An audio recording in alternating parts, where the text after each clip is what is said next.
करते की त्यांनी या क्षणी मार्गदर्शन करावं. हिंदवी स्वराज्याचे सरसंस्थापक छत्रपती शिवरायांना मानाचा मुजरा करतो. भारतीय राज्यघटनेचे शिल्पकार भारतरत्न डॉक्टर बाबासाहेब आंबेडकर यांना मानवंदना अर्पित करतो. आणि आजच्या नायगाव बीडीडी चाळ पुनर्विकास प्रकल्पाच्या 6व्या वाटण्याच्या या कार्यक्रमाला मंचावर उपस्थित असलेले राज्याचे लोकप्रिय उपमुख्यमंत्री माननीय एकनाथराव शिंदेजी, राज्याच्या पहिला महिला उपमुख्यमंत्री माननीय सुनेत्राताई पवार, श्रीराम शिंदेजी, राहुल नार्वेकरजी, मंगलप्रभात लोढाजी, राज्याचे IT आणि सांस्कृतिक कार्यमंत्री आशिष शेलारजी, उपसभापती डॉक्टर नीलमताई गोरे, राज्यमंत्री डॉक्टर पंकज भोयर, मनीषाताई कायंदे, महापौर रितुताई तावडे, श्री सदा सरवणकर, श्रीमती चित्राताई वाघ, 9 वेळा निवडून आलेले विक्रमवीर आमदार कालिदास कोळंबकरजी, श्री राजू वाघमारेजी, असीम गुप्ताजी, संजीव जयस्वालजी, मिलिंद बोरीकरजी, मिलिंद शंभरकरजी, मंचावरील सर्व मान्यवर आणि या ठिकाणी उपस्थित सर्व भगिनी आणि बंधूंनो, शिंदे साहेब, आपण बीडीडी चाळीच्या पुनर्विकासाकरता इतके प्रयत्न केले, आज चाव्या वाटतोय, पण सर्वात जास्त टाळ्या मात्र कालिदासजींना मिळाल्या.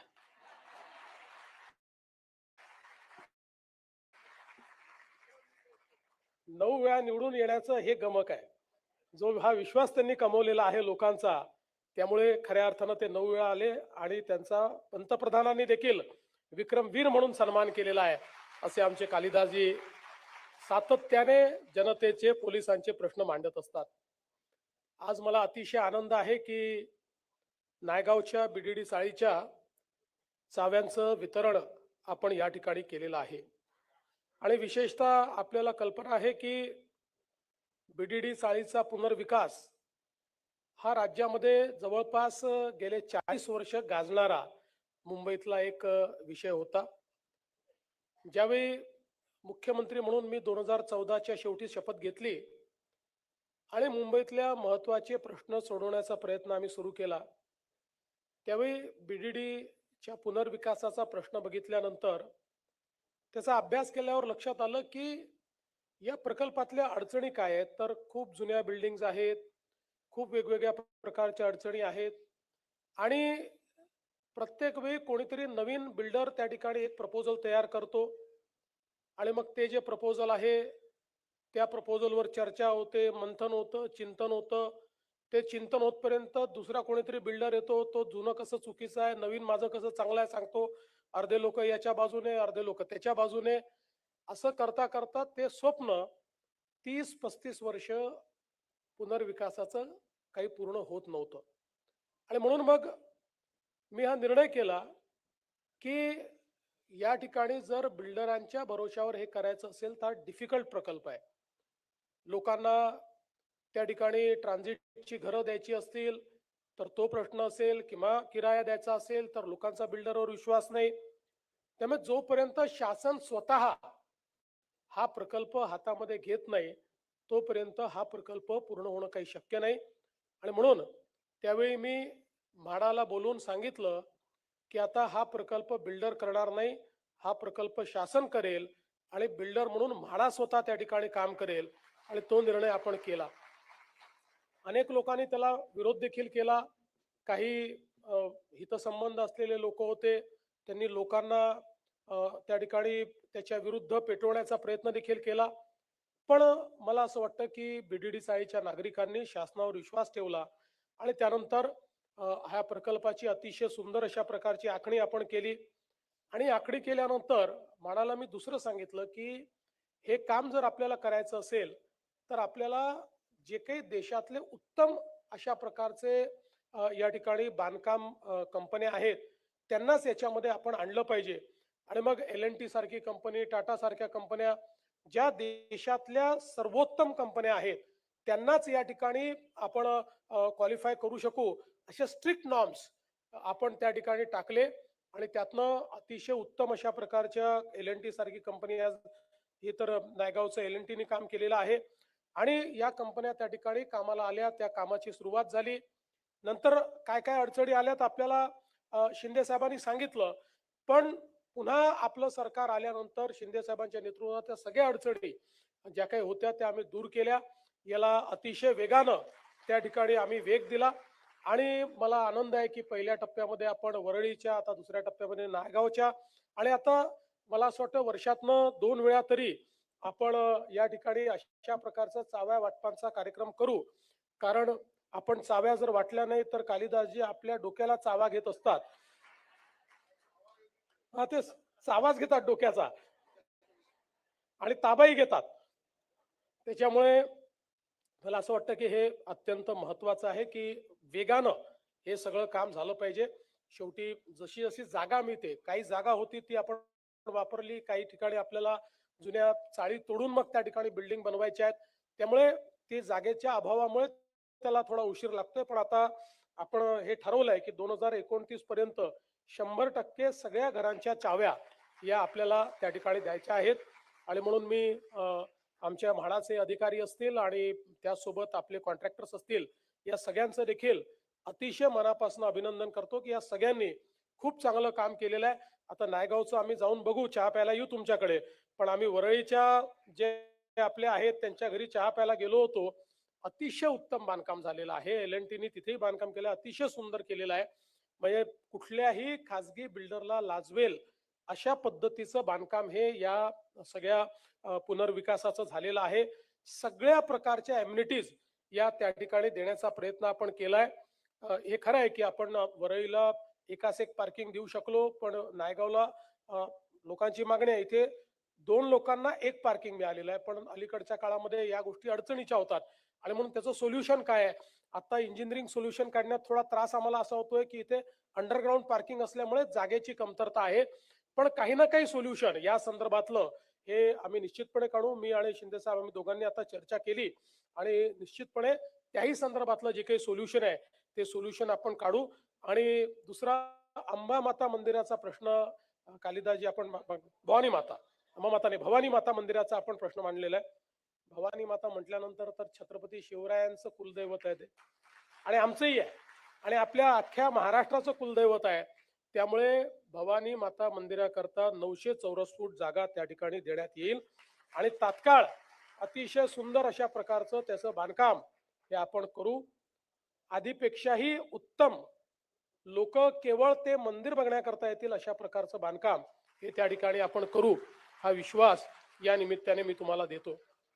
आज खरं म्हणजे मुंबईमध्ये सामान्य जो आमचा मराठी माणूस आहे, सामान्य माणूस आहे, मुंबईतला गरीब माणूस आहे, त्या सगळ्यांना घरं देण्याचा प्रयत्न आपण करतो.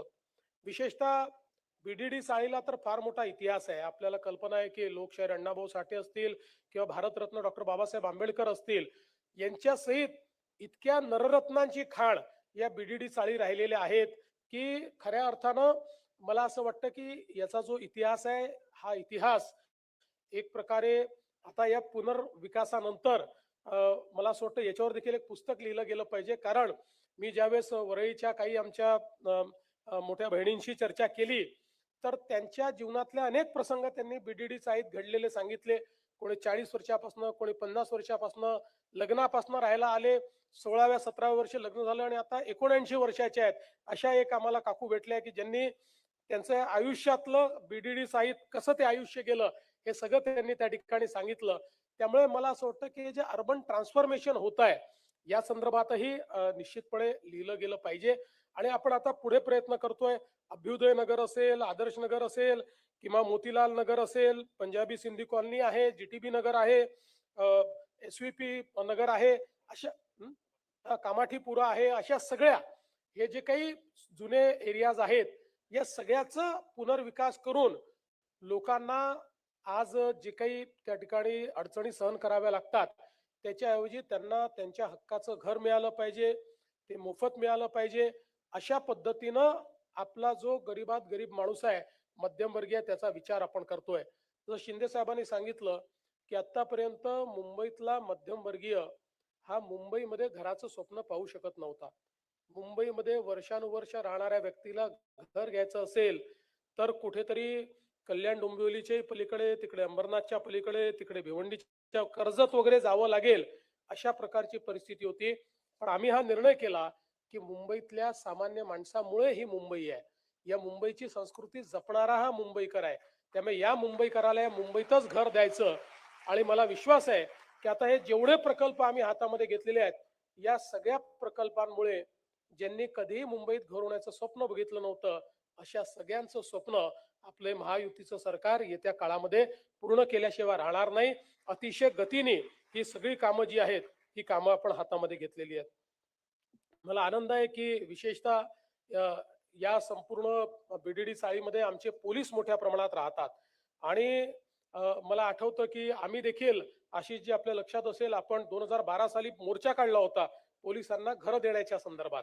आणि मग त्या मोर्चानंतर ज्यावेळेस आपल्याला संधी मिळाली आणि 2014ला सरकार आल्यानंतर 15 मध्ये केस होती हायकोर्टामध्ये. आणि त्यामध्ये पोलीस जे अनेक वर्षापासून बीडीडी चाळीत राहत आहेत, 30-30, 40-40 वर्ष पोलीस त्या ठिकाणी राहत होते, 2-2 पिढ्या पोलीस आमचे राहत होते.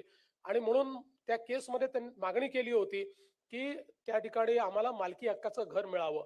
आणि सातत्याने जवळपास 7-8 वर्ष सरकारने 4ही-5ही ऍफिडेव्हिट असे दिले होते की अशा प्रकारचं घर देणं शक्य नाहीये. 2015 साली पहिल्यांदा मी ती सरकारची भूमिका बदलली आणि माननीय उच्च न्यायालयात ऍफिडेव्हिट दिलं की हो, राज्य सरकार अशा प्रकारचं घर देण्याकरता त्या ठिकाणी तयार आहे. आणि त्यानंतर मग आपल्याला कल्पना आहे की त्या संदर्भात निर्णय झाला. मग त्याच्या किमतीचाही प्रश्न खूप मोठा होता. शिंदे साहेबांनी तो किमतीचा प्रश्न अतिशय उत्तम पद्धतीने त्या ठिकाणी सोडवला आणि आपल्याला ती निवासस्थानं मिळण्यास फायदा झाला. आज आपल्याला कल्पना आहे की जवळपास 2901 असे आपले जे पोलीस होते, त्यांच्यापैकी 2363 आमच्या पोलिसांना जी काही आपण 15 लाखाची किंमत आहे त्या किमतीत ते घरं मिळत आहेत. 223 लोकांना बांधकाम खर्चात मिळत आहेत. पण एक जरी राहिला तरी कालिदासजी काही आम्हाला जगू देत नाहीत. त्याच्यामुळे त्यांनी जे रोज पाठपुरावा केला आहे 315 लोकांचं माझ्या काय, तर कालिदासजी त्यातनंही मार्ग काढण्याचा प्रयत्न आम्ही करतो. एक कोर्टात केस चाललेली आहे म्हणून त्याला काही वेळ लागतोय, पण त्यातनंही मार्ग काढतोय. आणि ओव्हरऑल जे आहे, शेवटी कसं आहे, आता इतर ठिकाणचे पोलीस आम्हाला म्हणायला लागले की आम्ही बीडीडी चाळीत राहायला गेलो नाही, हे आमचं चुकलं का, असाही प्रश्न आता इतर ठिकाणच्या पोलिसांनी आम्हाला निर्माण केलेला आहे. त्यामुळे एक समग्र धोरण, कोर्टाचे निर्णय आणि सगळ्या गोष्टी एक समग्र धोरण करावं लागेल. तुम्हाला तर माहिती आहे, जसं तुम्ही म्हणजे पोलीस तुमच्या जवळचे आहेत, तसे माझ्या शिंदे साहेबांच्या आणि ताईंच्या जवळचे म्हणजे अजितदादांच्या जवळचे पोलीसच होते. आमचं त्यांच्याशी संबंध काय होता तुम्हाला माहिती आहे. तुम्ही अनेक वेळा माझ्यासोबत पोलिसांसोबत माझे काय संबंध आहेत ते बघितलेले आहेत. त्यामुळे आपल्याला मार्गही काढावा लागेल. मार्ग काढत असताना शेवटी काय असतं की राज्यातले आता इतर जे कर्मचारी आहेत, ते कर्मचारी देखील आपल्याला सांगायला लागले की बाबा या धर्तीवर आता आमचा देखील तुम्ही विचार करा. मग भविष्यातले प्रश्न निर्माण झाले की आता मग पुढे जे काही लोक नोकरीत येतील त्यांना सेवा निवासस्थानं कुठनं द्यायची, असे अनेक प्रश्न आहेत. पण तरी देखील मी तुम्हाला हे सांगतो की तुमचं आणि आमच्या स्वप्नामध्ये काही भेद नाही आहे. फक्त त्यातनं कायदेशीर आणि व्यावहारिक अशा दोन्ही पद्धतीचा मार्ग काढला पाहिजे. कारण मी तर 2016 साली तुम्हाला लक्षात असेल की मुंबईमध्ये पोलिसांना मालकी हक्काच्या घराची जी पॉलिसी आहे ती 16 मध्ये आपण तयार केली. त्या पॉलिसीमध्ये काही अडचणी नंतरच्या काळात आल्या, पण आता पुन्हा आपण ती पॉलिसी योग्य प्रकारे कशी करता येईल त्या संदर्भात आपण प्रयत्न करू. आणि आता पुढच्या काळामध्ये हे सगळं जे रिडेव्हलपमेंट मुंबईमध्ये होणार आहे, जवळपास म्हणजे हे सगळे जे जुने वेगवेगळ्या लेआउट्स आहेत, या लेआउटचं जे रिडेव्हलपमेंटचं काम आपण हातामध्ये घेतलंय त्याची एकत्रित आपण विचार केला तर जवळपास 1000 एकराचं रिडेव्हलपमेंटचं काम आता आपण मुंबईमध्ये करतो. त्यामुळे मोठ्या प्रमाणात मुंबई जी आहे ती या ठिकाणी बदलणार आहे. मुंबईमध्ये सामान्य माणसाला घर तर मिळणार आहे, पण मुंबईची लिव्हेबिलिटी, मुंबईमध्ये इज ऑफ लिव्हिंग, सामान्य माणसाच्या जीवनामध्ये क्वालिटेटिव्ह चेंज हा आणण्याचा आपला प्रयत्न आहे. आणि त्या दृष्टीने खऱ्या अर्थानं आपलं हे सगळं काम चाललेलं आहे. आणि म्हणून तुम्ही बघा की बीडीडी चाळीचे पुनर्विकास करताना अनेक वेळा अधिकाऱ्यांची चर्चा व्हायची. एक एक आपण ॲम्युनिटी वाढवायचो. ते सांगायचे साहेब आम्हाला प्रॉफिट नको, पण खिशातनं घालायला लावू नका. पण तरी आपण सांगायचो नाही, काही हरकत नाही, पुढे तुम्हाला जे काही सेलेबल आहेत त्याच्या किमती वाढणार आहेत, त्यामुळे तुम्ही ते टाका. असं करत करत आपण जेवढ्या जास्तीत जास्त ॲम्युनिटीज त्या ठिकाणी देता येतील ते देण्याचा प्रयत्न आपण केलेला आहे. आणि म्हणून मी एवढंच या निमित्ताने सांगतो की निश्चितपणे भविष्यातही बीडीडी चाळीचं काम तर उत्तम पूर्ण करूच. सगळ्यांना त्या ठिकाणी राहण्याची चांगली व्यवस्था आपण करून देऊ. पण मुंबईमध्ये इतरही जे मध्यमवर्गीय मुंबईकर आहेत त्यांचंही घरांचं स्वप्न पूर्ण करण्याकरता आपलं सरकार हे कटिबद्ध आहे. आपल्या आज ज्यांना चाव्या मिळालेल्या आहेत त्यांना मी पुन्हा एकदा विनंती करतो, मागच्या वेळेस केली होती की काही झालं अडचणीमध्ये अडचणी कशातही भागवा, पण मुंबईतलं बीडीडी साईतलं आपलं घर कधी विकू नका, काही झालं तरी विकू नका, अशी आपल्या सर्वांना या निमित्ताने विनंती करतो.